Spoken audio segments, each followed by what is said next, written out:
In the twilight hush of the imperial court, where whispers carried more weight than proclamations, a woman appeared, radiant, poised, and impossibly wise. Her name was Tamamo no Mai. Her voice soothed ministers into silence. Her laughter softened the emperor's burdens. Her beauty was not just admired, it was feared. No one knew where she came from. No lineage, no history, only presence. She spoke every language, solved every riddle. Her skin glowed like moonlight on still water. Her hair shimmered like ink brushed across silk. And when she walked, even the fox statues at Inari shrines seemed to bow. The emperor, Toba, was entranced. She became his favorite consort, his confidant, his mirror. And yet, something stirred beneath the surface. A chill in the air when she entered a room, a flicker in the lanterns when she smiled. Dreams that lingered too long, illness that crept too close. The court began to murmur. Was she a blessing or a curse? Tamamo no Mai never flinched. She wore her mystery like a veil, but behind her eyes, something ancient watched. Something older than the court, older than the emperor, older than the name she had borrowed. This is the story of a woman who was not a woman, a fox with 9 tails, a spirit with 1,000 faces, a myth that refused to die. The legend of Tamamo no Mai unfolds in the twilight of Japan's Heian period, a time of poetry, ritual, and political fragility. The emperor was Toba, a young ruler surrounded by courtiers, monks, and mystics. His court was a place of elegance and illusion, where power moved not through armies, but through whispers and omens. In this world, beauty was currency, language was weapon, and the unseen, spirits, curses, divine favor, was as real as stone. The Heian elite believed in the presence of yokai, supernatural beings that walked among humans. Foxes, or Kitsune, were especially feared and revered. They were said to serve Inari, the god of rice and prosperity, and could take human form to test, tempt, or protect. A fox that lived long enough could grow multiple tails. 9 tails meant immense power, wisdom, illusion, and the ability to possess or deceive. Tamamo no Mai entered this world without a past.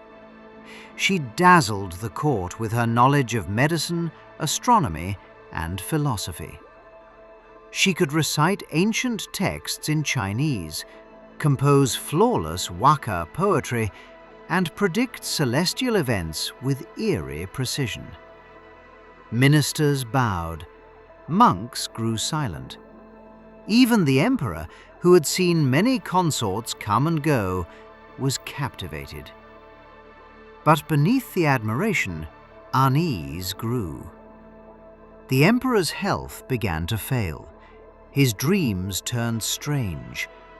The palace grew colder, lanterns flickered, and the onmyoji, the court diviners, were summoned.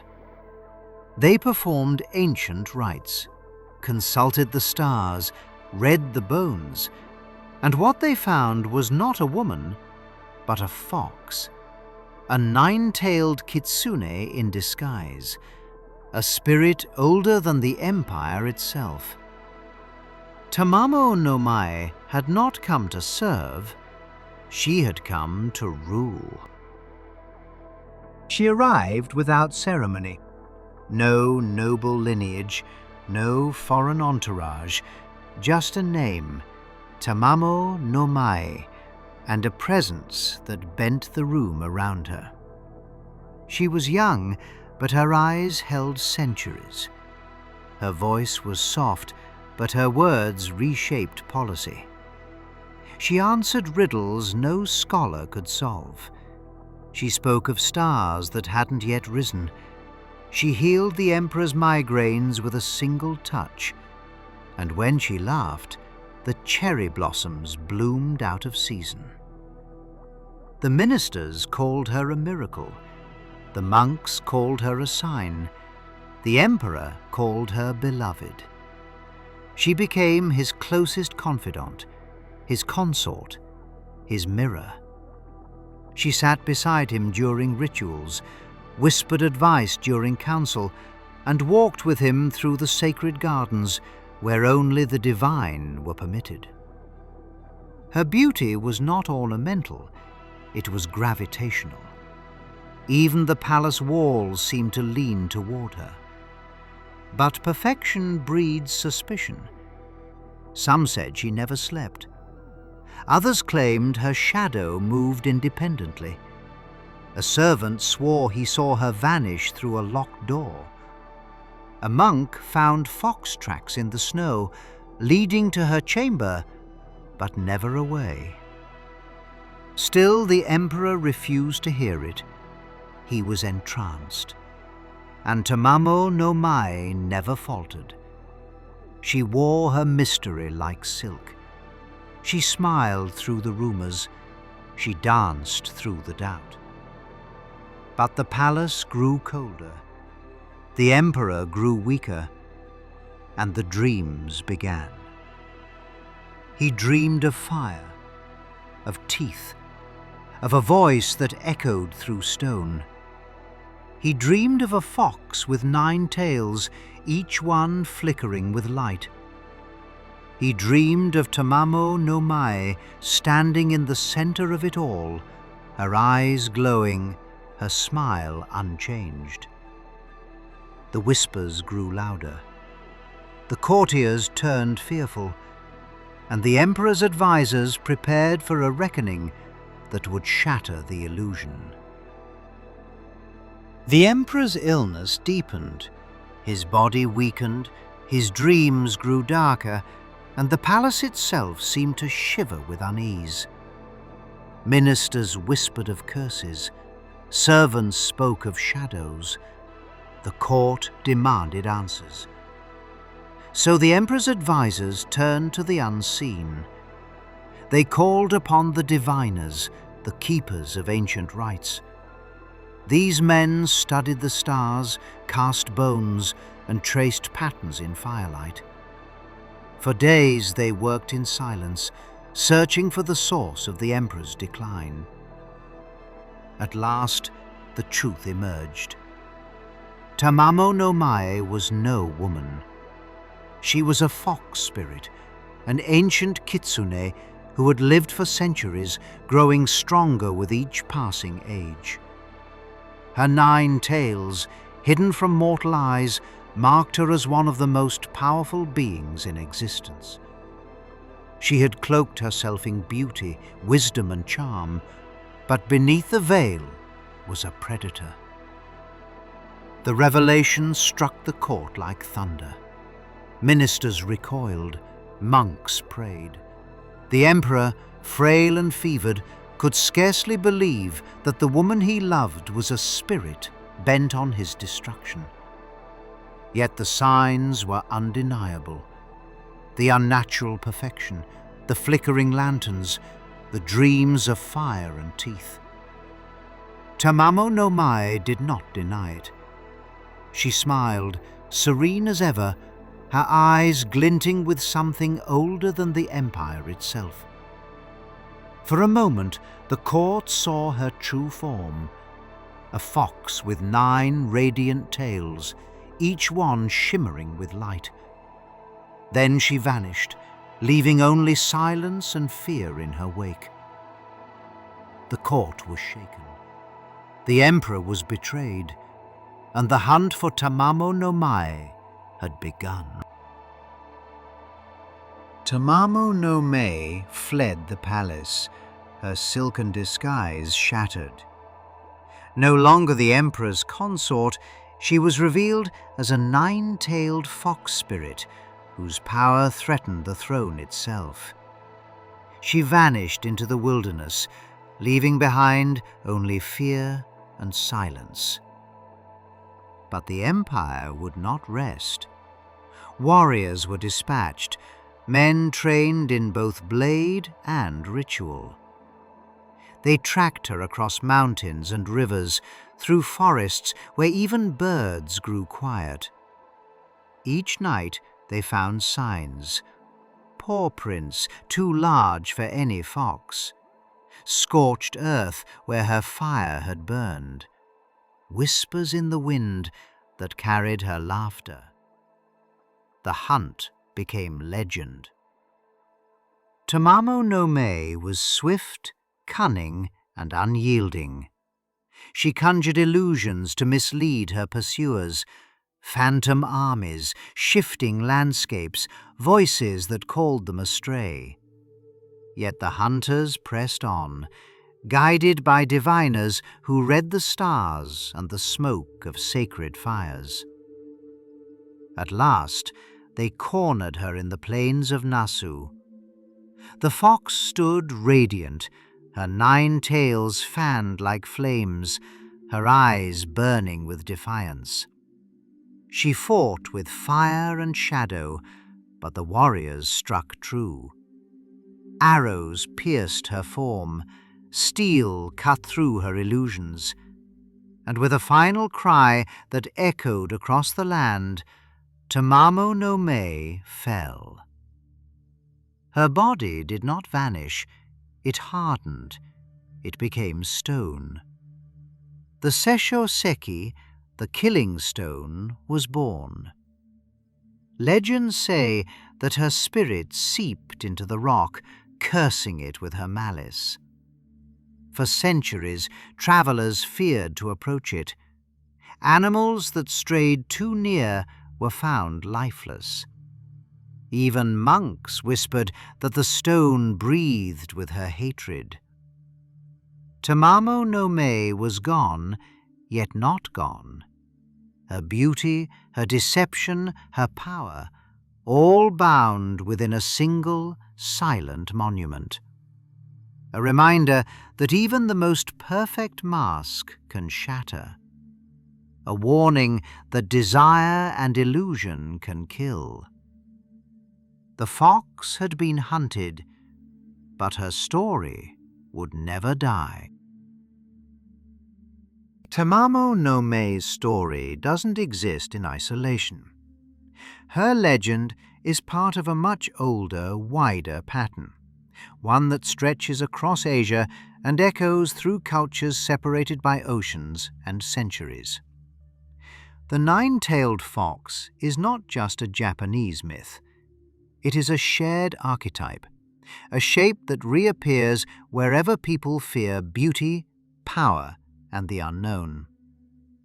In China, she is the Huli Jing, a fox spirit who can bless a household or destroy a dynasty. Some tales describe her as a loyal guardian. Others portray her as a seductress who brings down emperors with a smile. Her 9 tails shimmer with the same ancient magic, the same dangerous allure. In Korea, she becomes the Kumiho, a creature far darker. The Kumiho takes human form, often as a woman, but hungers for the hearts or livers of men. She is a warning wrapped in elegance, a reminder that desire can blind even the wisest. Yet even in Korea, some stories soften her edges, suggesting that a fox spirit might earn redemption through love or sacrifice. Across these cultures, the fox is never just an animal. It is a mirror, a test, a force that reveals the truth about those who encounter it. And in the West, the pattern continues. Trickster spirits like Loki, Puck, or the shape-shifting fae share the same DNA. Creatures who blur the line between blessing and curse, who expose human weakness through mischief or seduction.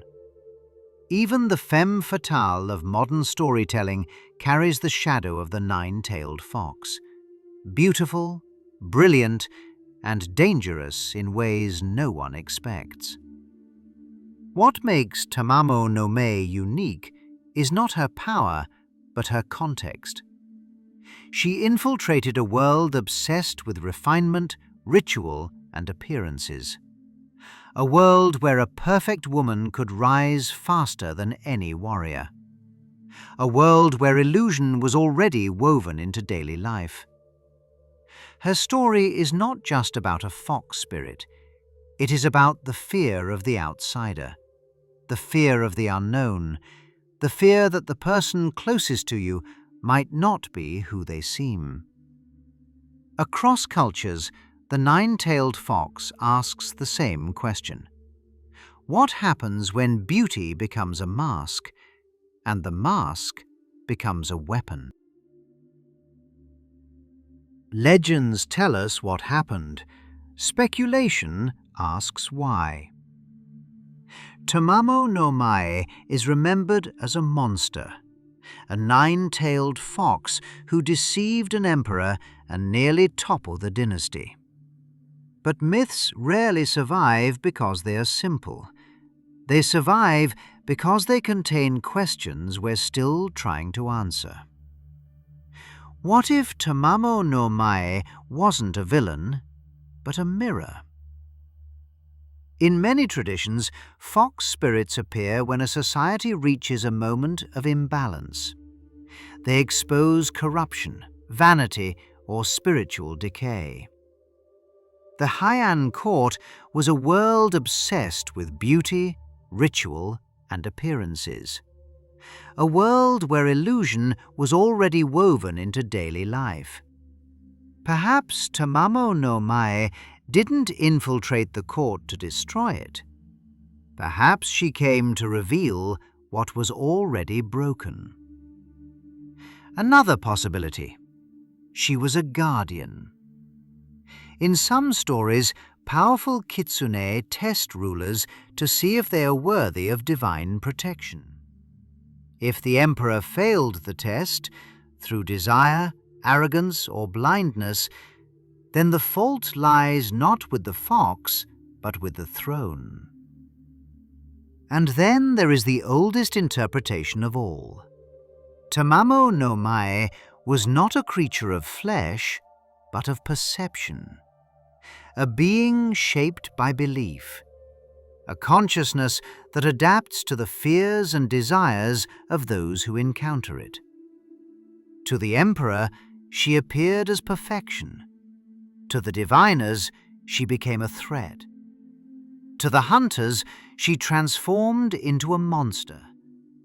And in death, she solidified into stone, because that is what the people needed her to be. A warning, a boundary, a story that could not move anymore. If Kitsune are beings of illusion, then perhaps their true form is not fox or woman, but reflection. They become whatever reveals the truth most clearly. And in the case of Tamamo no Mae, the truth was this. Even the most refined court can be undone by the illusions it creates for itself. Myth asks us to look beyond the mask. Speculation asks us to consider that the mask might be the only real thing. Tamamo no Mae is gone, but her shadow never truly faded. Her story lingers in the quiet places, shrines where fox statues guard the gates, forests where mist curls around ancient stones, and theatres where her tale is retold through masks and movement. She is a reminder that myths don't die, they wait. In No and Kabuki, she appears as both villain and victim. In woodblock prints, she is radiant and terrifying. In modern anime and games, she shifts again, sometimes playful, sometimes tragic, always powerful. Every generation reshapes her, just as she once reshaped herself. But beneath every retelling lies the same question. What do we fear more? The monster we can see, or the perfection we cannot explain? Tamamo no Mae embodies the danger of illusions, but also the allure of them. She is the mask we want to believe in, the beauty we trust too easily, the intelligence we admire without question. She is the part of us that longs for something extraordinary, even when it threatens to consume us. And perhaps that is why her legend endures, not because she deceived an emperor, but because she reveals something universal. We are vulnerable to the stories we tell ourselves. We are shaped by the desires we refuse to confront. We are haunted by the truths we choose not to see. The killing stone still sits in Nasu. For centuries, travelers avoided it, convinced that her spirit lingered inside, waiting, watching, whispering. Even when the stone cracked in recent years, some said it was a sign that her power had finally slipped free. But maybe the truth is simpler. Maybe Tamamo no Mae never needed a stone to hold her. Maybe she lives on in every tale of beauty and danger, every warning wrapped in elegance, every myth that asks us to look twice. The fox is still here. She always will be. Some spirits roar, others stalk, but the Kitsune waits in the quiet, patient, luminous, and always watching. In every age, she returns wearing a different face, reminding us that the most dangerous illusions are the ones we choose to believe.